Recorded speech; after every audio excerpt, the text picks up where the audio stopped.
Good evening, Professor Dawn and my classmates. Time for round two for chapter 5, which is verbal messages.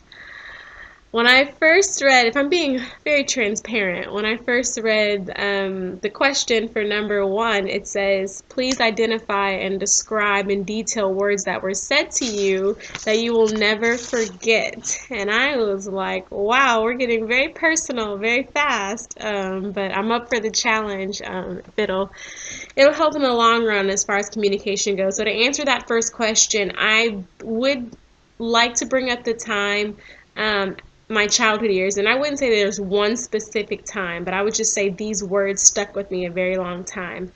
Growing up, I was very emotional and very opinionated and very sassy. And I probably get that from my mother, but in return, my mother is just as sassy as I am. So I remember every hard situation that we had, and I'd be crying for whatever, whether it be a boyfriend or whether it be friends, whether it be school or parental and mother-daughter issues. But she always told me, I'll never forget these words, she'd always tell me, get over it.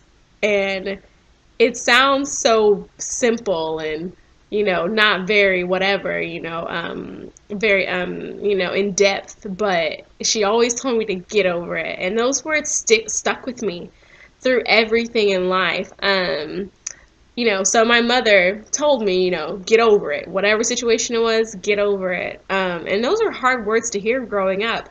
But which brings me to the third question: how have those words influenced you, your recent or past thoughts or behaviors? Those words have changed me so much. Like, get over it.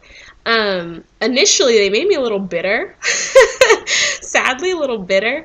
But now, as a woman who's 24 and living on my own and working, and I have a career and things of that nature, they've made me really strong, to not to have self-pity, to not sit and say woe is me, but to get up and do something about things, and to address the page 109, the table that we were supposed to talk about. The one thing that stuck out to me the most was messages vary in assertiveness. And I felt like my mom telling me to get over it was so assertive. And it created this kind of assertiveness in me.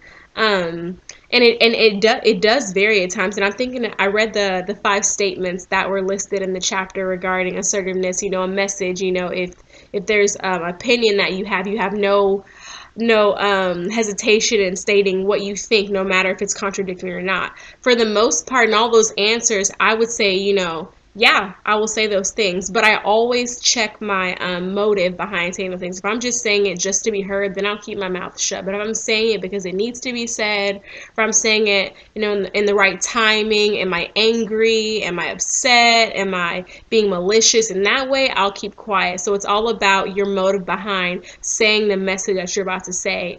But for the most part, I will say yes to all those things are true. I would say them if need be. But if it's not, then I'll keep my mouth shut. So I would say that I am an assertive person, which brings me to, the table where it's saying, acting in an assertive manner is more desirable in communication because it there's a presence to it that people demand to acknowledge. You tend to overlook someone who's not really good at communicating, who's soft-spoken, who their gaze is down, they're very short with words, but a person who has no need to withhold what's on their mind in a presenting it in a good fashion. It's desirable, it's attractive, and those people are heard and they are acknowledged.